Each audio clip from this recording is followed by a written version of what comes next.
नमस्कार दोस्तों, मैं आपका अपना doctor Suresh Parihar, mind care hospital and research centre Suratgarh से। डिजिटल माइंड केयर चौपाल में आप सभी का तहे दिल से फिर से स्वागत है। जैसे कि पहले होता हुआ आया है, इस बार सवाल फिर से गजोधर यानी गज्जू ने पूछा कि डॉक्टर साहब ये बताएं कि जो शारीरिक स्वास्थ्य है, यानी कि हमारा जो शरीर है वो तंदुरुस्त रहे, मजबूत रहे, जो कि सभी के लिए ज़रूरी है, बच्चों के लिए बहुत ज़्यादा ज़रूरी है, जो युवा हैं उनके लिए ज़रूरी है, जो लोग पूरा दिन बहुत ही ज़्यादा अपनी मेहनत करते हैं, तो ऐसे सभी जो नौजवान जो हमारे साथी हैं, उनके लिए बहुत ज़्यादा ज़रूरी है। और महिलाओं के लिए तो बहुत ही ज़्यादा ज़रूरी है, क्योंकि उनको खुद का भी देखभाल करना होता है, परिवार को सँभालना होता है, बच्चों को सँभालना होता है। और इसके साथ में जो हमारे बुजुर्ग हैं, उनके लिए बहुत ज़रूरी है कि उनका शरीर मजबूत रहे। तो इससे अगर शरीर हमारा मजबूत रहता है, तो इससे बहुत सारी ऐसी बीमारियाँ हैं, जिनको हम अ, नॉन कम्युनिकेबल डिजीज़ जिनको कहते हैं, जिसका मतलब ये होता है कि ऐसी बीमारियाँ जो एक-दूसरे से नहीं फैलती, लेकिन वो बीमारियाँ हमें प्रभावित करती है। जैसे कि शुगर की बीमारी यानी डायबिटीज़, जैसे हाइपरटेंशन की बीमारी यानी कि बीपी का बढ़ जाना, जैसे बहुत सारी जो ऐसी शरीर से संबंधित बीमारियाँ होती हैं, जैसे मोटापा जो है वो अपने आप में एक बीमारी है, जो कि बहुत सारी चीज़ों को जन्म देती है। तो इनको कैसे ठीक किया जाए? और ऐसे ज़रूरी बात जो सबके लिए बहुत ज़्यादा महत्व की हो। तो मैं गजोदर के जवाब को 3 हिस्सों में जवाब दूँगा, जिसमें पहला हिस्सा आप सब जानते हो कि हमारी अच्छी नींद। नींद के बारे में जितनी बात की जाए उतनी कम है। हम यहाँ भी बात करेंगे थोड़ी-सी। थोड़ी-सी जब हम मानसिक स्वास्थ्य का सवाल कवर करेंगे, तब भी बात होगी। तो नींद जो है वो बहुत ज़रूरी है, समय पर सोएँ, समय पर उठें और एक अच्छी गहरी नींद अगर आपको आती है, तो आपके शरीर की एक प्रकार से सफाई बहुत अच्छे से होती है। इसकी सर्विसिंग बहुत अच्छे से होती है। जब शरीर की सर्विस बहुत अच्छे से होती है, जैसे आपकी जो गाड़ी है वो अगर साफ-सुथरी रहेगी, उसका अगर इंजन बहुत ही ज़्यादा साफ चलेगा तो वो लंबी चलेगी, उसको किसी प्रकार की कोई दिक्कत नहीं आएगी। तो नींद जो है सबसे ज़्यादा सर्विस अपने माइंड की करती है। लेकिन हमारे शरीर को भी रेस्ट मिलता है, तो उसकी भी बहुत अच्छी से सर्विस होती है।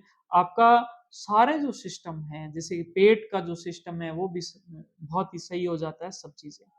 नींद को अच्छी रखें। दूसरा नंबर खान-पान। खान-पान के बारे में मैं आपको ये बात बताना चाहता हूँ कि आज दिनांक तक ये बात चलती थी कि खाना बनाएँ, लेकिन अब ये बात चलती है कि खाने में क्या बनाएँ? खाने में क्या बनाएँ? अगर हम खाने में क्या बनाएँ पर ध्यान देंगे, तो आपको पता चलेगा कि खाना जो है कुल मिला के कुछ चीज़ों से मिलकर बना होता है। जिसमें से सबसे मेन जो चीज़ आती है, इसको प्रोटीन कहते हैं, दूसरी कार्बोहाइड्रेट और तीसरी फैट कहते हैं, जो कि तेल से संबंधित चीज़ों में जैसे घी में, इन सब में ज़्यादा होती है। इसके अलावा भी उसमें कुछ माइक्रो न्यूट्रिएंट्स रहते हैं, कुछ विटामिन्स रहते हैं, ये सारी भी चीज़ें ज़रूरी है। इसमें आपको एक मोटे तौर पर ये बताऊँ कि जो प्रोटीन है वो हमारे शरीर को मजबूत बनाता है। जैसे कि जो मांसपेशियाँ हैं, मजबूती है, ताकत है, वो प्रोटीन से आती है। हमारे शरीर के अंदर ऊर्जा जो आती है, उस ऊर्जा का स्रोत जो है कई सारे होते हैं, लेकिन उसमें से कार्बोहाइड्रेट भी स्रोत हैं। कुछ लॉन्ग एक्टिंग जो एक स्रोत है, वो फैट से भी हमें प्राप्त होता है। लेकिन आपको देखना पड़ेगा कि आपका शरीर किस प्रकार से है। अगर आपका शरीर की एक छोटी-सी जाँच की जा सकती है, जिसको बोलते हैं बीएमआई। ये आप किसी भी नौजवान को इंटरनेट के माध्यम से बीएमआई कैलकुलेटर ये डाल देना, उसमें आएगा कि भई आपकी हाइट कितनी है सेंटीमीटर में और आपका जो वज़न है वो कितना है, उसमें वो बता देगा। अगर वो बीएमआई ज़्यादा आए, इसका मतलब थोड़ा मोटापा ज़्यादा है, तो उनको खान-पान के अंदर थोड़ा-सा वो अगर सुधार कर लें, तो आपका मोटापा कंट्रोल में आने लग जाएगा और इसके साथ में क्या है कि आप थोड़ी एक्सरसाइज़ ज़्यादा करें, सुबह-शाम टहलना ज़्यादा करें, घूमने-फिरने का काम ज़्यादा करें, कहीं पर ही अगर जाना हो तो पैदल जाएँ, सीढ़ियों पर पैदल चलें, तो आप अगर इस प्रकार की चीज़ करते हो, तो आपका मोटापा भी कंट्रोल होगा और इससे संबंधित बहुत सारी चीज़ें जैसे हार्ट की बीमारी ठीक होगी, शुगर के होने के चांस भी कम होंगे, बीपी के भी चांस कम होंगे। तो ये सारी चीज़ों का अपने को बेनिफिट मिलेगा और इसका खान-पान पे ऐसे कि वहाँ से थोड़ा जो फैट वाला जो पार्ट है, उसको कम कर दो और प्रोटीन के पार्ट को थोड़ा बढ़ाना प्रारंभ कर दो। और एक और ज़रूरी बात ये है कि एक्सरसाइज़ बहुत ज़्यादा ज़रूरी है। आप सब नींद अच्छी लेते हो, खान-पान को बहुत अच्छे से सेट कर लिया और इसके साथ में अगर आपने एक्सरसाइज़ भी अच्छी की ली, एक्सरसाइज़ के अंदर सुबह-शाम जो घर का काम होता है, खास तौर पर महिलाओं के लिए, वो पूरी एनर्जी के साथ में भाग-भाग के पूरे जोश के साथ में आप काम कर सकते हो। लेकिन उसके साथ में अगर आप कुछ और योगा करते हो, कोई और एक्सरसाइज़ कर ली जिसमें आपकी मांसपेशियों पे ज़ोर आए, वो उस पे जब ज़ोर आता है तो आपका साँस फूलता है, आपको पसीना आता है। तो इस प्रकार से जोश के साथ में अगर आप एक्सरसाइज़ करते हो और मांसपेशियों पर अगर आपका ज़ोर आता है, तो ये मांसपेशियाँ क्या करेगी कि फिर उसके बाद पूरे दिन में आपके शरीर से ये ऊर्जा निकालना प्रारंभ कर देगी और पूरे शरीर आपका जो वज़न है वो कंट्रोल करने के लिए काम करेगा। तो कुछ ये ज़रूरी बातें थी जिसमें मैंने 3 ही मुख्य तौर पर बात की। अपने को इन तीनों का ही ध्यान रखना है और इसी से अपना जो शरीर है वो मजबूत होगा। अगर आपको किसी प्रकार की कोई समस्या हो, कोई सर्दी, जुकाम, बुखार हो, तो नज़दीकी जो प्राइमरी हेल्थ सेंटर रहता है, जहाँ पर जो जो एमबीबीएस डॉक्टर बैठते हैं, आप उनसे सलाह ले सकते हो। वो देखेंगे कि किस प्रकार की समस्या, अगर उनके लेवल की समस्या होती है, तो वो ठीक करते हैं। अगर कोई स्पेशल कोई दिक्कत होती है तो फिर वो आगे स्पेशलिस्ट डॉक्टर तक आपको भेजते हैं। और किसी प्रकार की कोई समस्या हो शरीर से संबंधित तो सभी प्रकार के हमारे जो चिकित्सक साथी हैं आपकी सेवा के लिए तैयार हैं। आपका बहुत धन्यवाद इस पूरे एपिसोड को आपने सुना और मिलते हैं अगले एपिसोड के अंदर गजोधर उर्फ गज्जू के एक नए सवाल के साथ। बहुत धन्यवाद। Thank you. नमस्कार दोस्तों, माइंड केयर डिजिटल चौपाल में फिर से आपका इस एपिसोड में स्वागत है। हम इस एपिसोड के माध्यम से जो गजोदर है, गज्जू है, उसका भी ये सवाल है और इसके साथ में जो सभी जो महिलाएं हैं, उनकी तरफ से एक बहुत ही मातृत्व से भरा हुआ सवाल है और वो सवाल कहीं न कहीं उसका जो जवाब खोजने में मुझे कुछ वक़्त लगा और वक़्त का जो कारण था वो भी बहुत ही एक ऐसा कारण था मैं शेयर करना चाहता हूँ कि एज़ ए डॉक्टर मेरे परिवार से, आस-पास से, फैमिली मेंबर से या फिर वैसे ही बहुत सारे जो लोग हैं वो मुझसे संपर्क करते रहते हैं अपनी समस्या के लिए। और मैं दिमाग का डॉक्टर हूँ, माइंड का डॉक्टर हूँ, लेकिन जब कोई इंसान किसी समस्या में होता है और जब डॉक्टर होता है तो उससे संपर्क हो जाता है। दिक्कत तब आती है जब मेरे पास में कॉल आता है कि साहब हमारे वहाँ पर डिलीवरी होने वाली है या हो चुकी है और बच्चा और जच्चा दोनों को खतरा है। किस बात से खतरा है? बहुत सी बार ये होता है कि साहब उनके या तो कोई बीपी बहुत ज़्यादा बढ़ गया, उसकी वजह से खून बहुत ज़्यादा निकल गया और उनकी जो जान है वो भी खतरे में है। और उसके बाद में बहुत सी कंडीशन में क्या है कि ब्लड देना पड़ता है, खून देना पड़ता है, 9 यूनिट, 10 यूनिट खून उनको दे रहे हैं और बहुत मुश्किल से जो जच्चा है, वो बच पाती है। और इतना ही नहीं, बहुत सारे केस में जो यूटेरस होता है, उसकी सर्जरी करनी पड़ती है, उसको काटना पड़ता है, उसको बचाने के लिए। दोस्तों, ये जो सारी जो चीज़ें हैं, डिलीवरी के वक़्त में बहुत भागा-दौड़ी होती है, जान का सवाल होता है। घरवाले बहुत परेशान होते हैं, लेकिन इसका समाधान कुछ सावधानियों को ध्यान में रखते हुए किया जा सकता है। जिसके लिए एक छोटा जो ब्रीफ एपिसोड है 5 से 7 मिनट का, मैं आप सभी के बीच में इस वीडियो के माध्यम से रखना चाहूँगा। लेकिन हम बहुत ही बड़े लेवल पर, बड़े स्तर पर बात करेंगे, जिसमें करीबन 30 मिनट या 40 मिनट का विशेष कुछ एक शो रखूँगा मैं और वो शो इसी को समर्पित रहेगा कि सुरक्षित मातृत्व कि सुरक्षित मातृत्व को समर्पित माइंड केयर परिवार के लिए ये एक शो रहेगा, जिसमें पूरी वीडियो के माध्यम से आप सभी के बीच में आएँगे और इसमें वो स्पेशलिस्ट आएँगे जो इन सब चीज़ों को बचाते हैं, जान बचाते हैं एक साथ दोनों। जैसे कि आप सभी को पता है कि मेरी जो वाइफ़ है डॉक्टर अंकिता, वो भी सीकर से डीजीओ कर रहे हैं और 1 साल का उनका कोर्स हो चुका है आज, जब हम अक्टूबर 2024 की बात करें, और 1 साल बाद में वो भी आप सभी के बीच में सेवा के लिए वो तैयार होंगे। और उससे पहले मैं कुछ बातें जो बहुत ज़रूरी है वो बताना चाहता हूँ कि जब गर्भ धारण होता है, डॉक्टर्स ये कहते हैं कि उससे भी पहले अगर ये जाँचें हो जाए, कुछ कुछ चेकअप हो जाए, और जाँचें किस बात की, कि जो फीमेल है, तो उसके शरीर के अंदर क्या खून की कोई कमी तो नहीं है? आयरन पूरा है, या फिर उनका हीमोग्लोबिन जो है, क्या वो पूरा है?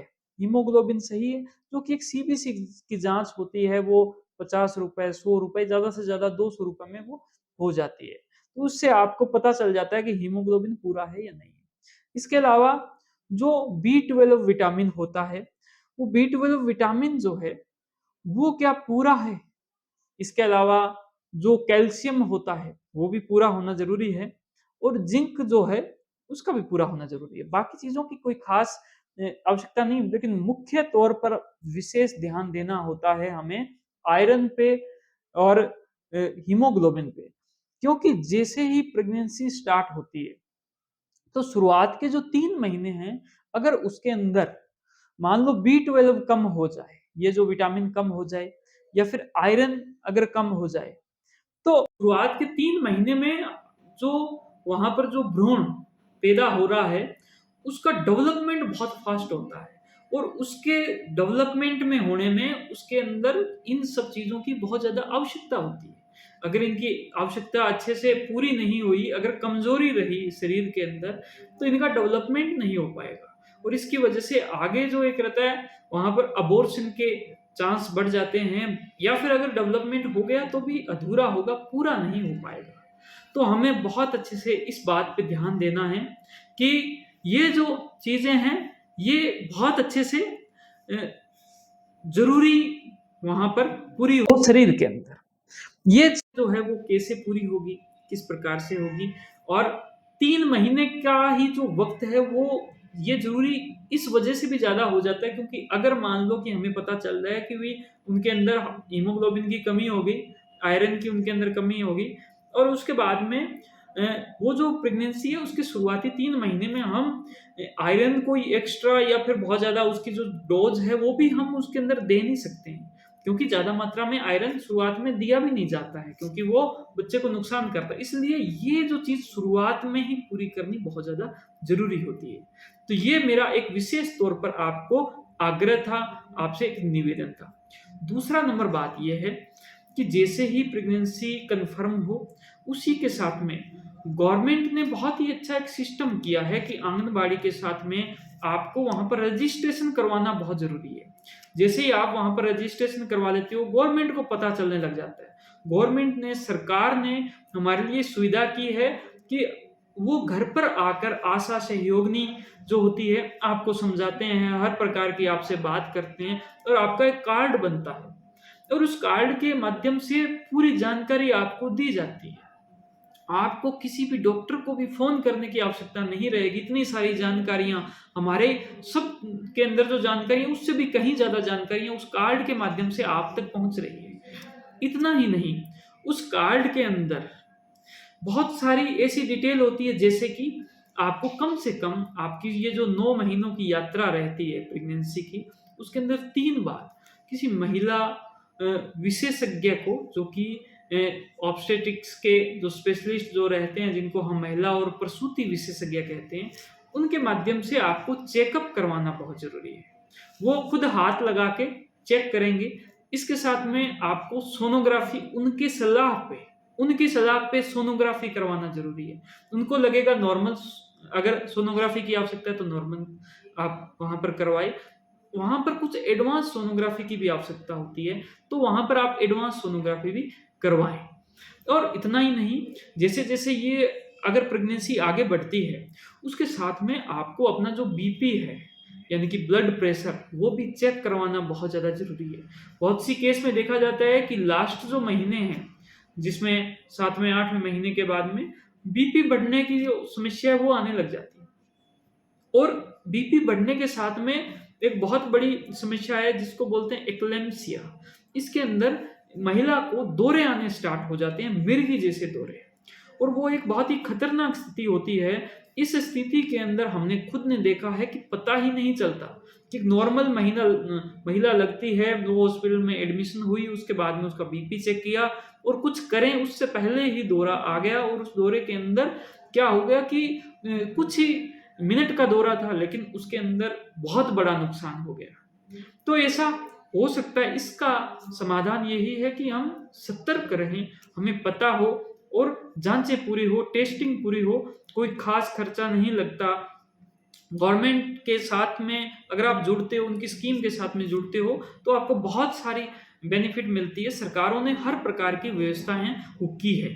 तो मेरा आप सभी से यही निवेदन है कि मैंने जो बातें बताई वो यद्यपि संक्षिप्त में थी और बहुत ही एक प्रकार से जो हल्की बातें थी, अगर उन्हीं की अगर आप ध्यान में रख लेते हो तो आपको बड़ी जो नुकसान है उससे आप बचे जा सकते हैं। और अंत के अंदर ये है कि हीमोग्लोबिन पूरा होगा, खून की कमी नहीं होगी, तो अंत में डिलीवरी के वक्त भी आपके जो बाद में जो खून जो निकलता है उसका भी कंट्रोल किया जाना बहुत ही आसान होगा। क्योंकि कमी होती है, तब फिर खून जो अगर निकलना स्टार्ट हो जाए तो उसको रोक पाना बहुत मुश्किल हो जाता है। और वहां पर देखते ही देखते आंखों के सामने ही एक बहुत बड़ा जो नुकसान है वो हो सकता है। तो मैं उम्मीद करता हूं कि आज का ये जो एक सेंसिटिव सा एक मुद्दा था, और हम कुछ जिंदगियों को बहुत अच्छे से बचा सकते हैं इन सब जानकारी के माध्यम से। मैं चाहूंगा कि जिन्होंने भी ये जानकारियां सुनी हैं वो अपने घर जाके आसपास में जिन लोगों की इसकी आवश्यकता है उन तक जरूर पहुंचाएं। और एक विशेष शो हम आपके लिए ला सकते हैं, उसके माध्यम से भी आपको पूरी जानकारी मिलेगी। बहुत धन्यवाद, थैंक यू। मिलते हैं अगले एपिसोड में। जय हिंद, जय